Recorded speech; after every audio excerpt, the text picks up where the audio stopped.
Hi folks, welcome to my channel the average Dermadoc. ఇక మొదలెడదామా?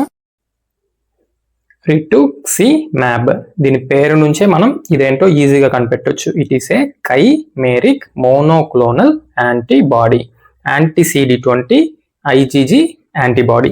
CD20 అంటే ఏంటి? It is a cell surface antigen on which cell? B cells. So మనం ఈ definition నుంచే దీని mechanism of action కూడా ఈజీగా డిరైవ్ చేయొచ్చు. It leads to destruction of CD20+ cells.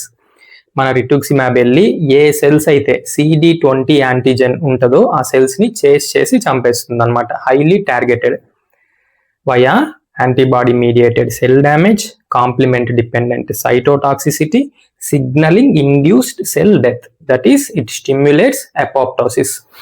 A cell అయితే CD20 కలిగి ఉంటుందో ఆ సెల్ కి రిటుక్సిమాబ్ వెళ్ళి బైండ్ అవ్వగానే కొన్ని సిగ్నల్స్ వెళ్తాయి అనమాట అపోప్టోసిస్ జరగడానికి. ఈ సెల్ దేనికైతే రిటుక్సిమాబ్ బైండ్ అయిందో అది డెస్ట్రాయ్ అయిపోతుంది. దానితో పాటు మన రిటుక్సిమాబ్ కూడా ప్రోటియోలైసిస్ కి గురై మల్టిపుల్ అమైనో యాసిడ్స్ గా మారిపోతుంది. No hepatic metabolism, no renal excretion, just proteolysis. T12 days, same IgG antibody లానే. ఫస్ట్ మనం రిటుక్సిమాబ్ ఇచ్చినప్పుడు CD20 సెల్స్ అన్నిటికీ బైండ్ అయ్యి ఇది కూడా డెస్ట్రాయ్ అయిపోతుంది కాబట్టి ఫస్ట్ టైం T12 తక్కువ ఉంటుంది. సబ్సీక్వెంట్ డోసింగ్ లో CD20+ సెల్స్ తగ్గిపోద్ది కాబట్టి మనం ఇచ్చిన రిటుక్సిమాబ్ ఎక్కువగా ఉంటుంది అనమాట. సబ్సీక్వెంట్ డోసేజెస్ లో T12 వచ్చి ఎక్కువ ఉంటుంది రిటుక్సిమాబ్ కి. Coming to FDA approved uses: non Hodgkin's B cell lymphoma, chronic lymphocytic leukemia. ఈ రెండు కూడా CD20+ సెల్స్ యొక్క క్యాన్సర్ అనమాట.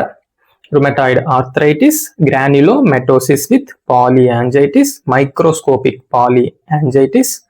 మన main important use moderate to severe pemphigus vulgaris.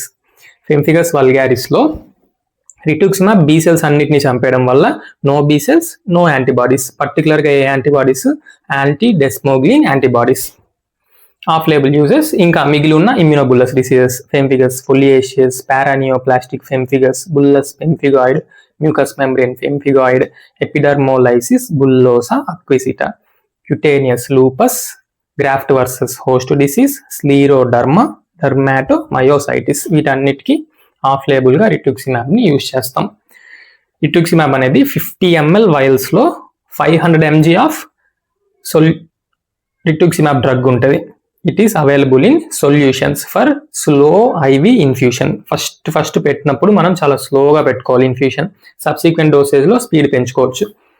First దీన్ని మనం ఒక 50 ml వైల్లో 500 mg ఆఫ్ రిటుక్సిమాబ్ ఉంటుంది. 450 ml నార్మల్ సెలైన్ లో కలిపితే కరెక్ట్ గా మనకు కావాల్సిన డిజైర్డ్ కాన్సన్ట్రేషన్ ఆఫ్ 1 mg/ml వస్తుంది. అదే మనం కనుక రిటుక్సిమాబ్ వయల్ 100 ml వైల్ తీసుకుంటే 900 ml ఆఫ్ NS లో కలిపితే మనకు కావాల్సిన 1 mg/ml కాన్సన్ట్రేషన్ వస్తుంది. అలా కలుపుకున్న తర్వాత NS లో ప్రీ మెడికేట్ చేసుకోవాలి పేషెంట్ కి. ముందుగానే మనం హైడ్రోకాట్ 100 mg, promethazine 25 mg, paracetamol 5 mg ఇచ్చిన తరువాతే స్లోగా rituximab infusion is started with 50 mg/hour. అంత స్లోగా 50 mg వెళ్ళేలాగా. ఆ తర్వాత ఇన్ఫ్యూషన్ రియాక్షన్స్ ఏమీ లేవా ఉన్నాయా చెక్ చేసుకొని పేషెంట్ కనుక టాలరేట్ చేస్తుంటే సబ్సీక్వెంట్ ఎవ్రీ ½ hour కి ఒకసారి డబుల్ చేసుకోవచ్చు డోసేజ్ ని. అలా మనం ఎంత డోసేజ్ ఇవ్వాలి? 2 ప్రోటోకాల్స్ ఉన్నాయి. ఒకటి వచ్చి రుమటాయిడ్ ఆర్థరైటిస్ ప్రోటోకాల్, ఇంకొకటి లింఫోమా ప్రోటోకాల్. రుమటాయిడ్ ఆర్థరైటిస్ వచ్చి మోస్ట్ కామన్లీ ఫాలోడ్. ఎందుకు? Because of it's is of administration. 1000 mg ఇస్తాం డే 1. ఆ తర్వాత 14 days వెయిట్ చేసి 15th day మళ్ళీ ఇంకో 1000 mg ఇస్తాం. సింపుల్, ఒక కోర్స్ కంప్లీట్ అయినట్టే. అదే లింఫోమా ప్రోటోకాల్లో 375 mg/m² వీక్లీ ఫర్ 4 weeks ఇస్తాం. ఇన్ ఫెంఫిగస్ వల్గారిస్ ఆల్రెడీ చెప్పినట్టుగా down regulation of the production of anti desmoglein antibodies జరుగుతుంది. మనం ఒక సైకిల్ ఇచ్చాక డిసీజ్ కంట్రోల్లోకి వచ్చిన తర్వాత frequent booster doses every 6 months may be required as maintenance doses. ఆ రెమిషన్ ని అలానే మళ్ళీ ఫ్లేర్ అప్స్ రాకుండా చూసుకోవడానికి మెయింటెనెన్స్ డోస్ గా ఎవ్రీ 6 months ఒకసారి బూస్టర్ డోస్ ఇవ్వాల్సి ఉంటుంది ఫెంఫిగస్ వల్గారిస్ లో. అడ్వర్స్ ఎఫెక్ట్స్ ఆఫ్ రిటుక్సిమాబ్: ఇది కైమెరిక్ యాంటీబాడీ, అంటే నాన్ హ్యూమన్ స్పీసీస్ నుంచి తయారు చేస్తాం కాబట్టి ఇది ఒక ఫారెన్ బాడీ మనకు. దీనికి అగైనెస్ట్ గా యాంటీ డ్రగ్ యాంటీబాడీస్ ఫామ్ అవ్వచ్చు. ఇన్ఫ్యూషన్ ఇస్తున్నప్పుడే అనాఫైలాక్సిస్ రావచ్చు, అరిథ్మియాస్ రావచ్చు. ఇన్ఫెక్షన్స్ మెయిన్గా reactivation of hepatitis B virus, haematological pancytopenia, late onset neutropenia, hypogammaglobulinaemia. GI side effects like bowel obstruction, perforation చాలా rare. Mucocutaneous adverse effects like SJS, TEN, lichenoid dermatitis, paraneoplastic pemphigus. Other vesiculobullous dermatosis. మనం vesiculobullous dermatosis కి rituximab ని treatment గా వాడుతున్నాం. As a side effect vesiculobullous dermatosis కూడా రావచ్చు. Investigations and monitoring of rituximab, CBC-LFT monthly ఒక 3 months చేసుకుంటాం. RFT, RBC, ECG, 2D echo, heart ఎలా ఉందో పేషెంట్ది ముందుగానే ఇన్ఫ్యూషన్ పెట్టకముందే చూసుకోవాలి. టెకికార్డియాలు, అరిథ్మియాలు రాకుండా. Hepatitis BC, HIV screening, reactivation of hepatitis B వచ్చే ఛాన్సెస్ ఉన్నాయి. TB స్క్రీనింగ్ ఎవ్రీ ఇయర్ చేసుకోవాలి. ఇగ్రాతో, ఇంటర్ఫెరాన్ గామా రిలీజ్ అసే.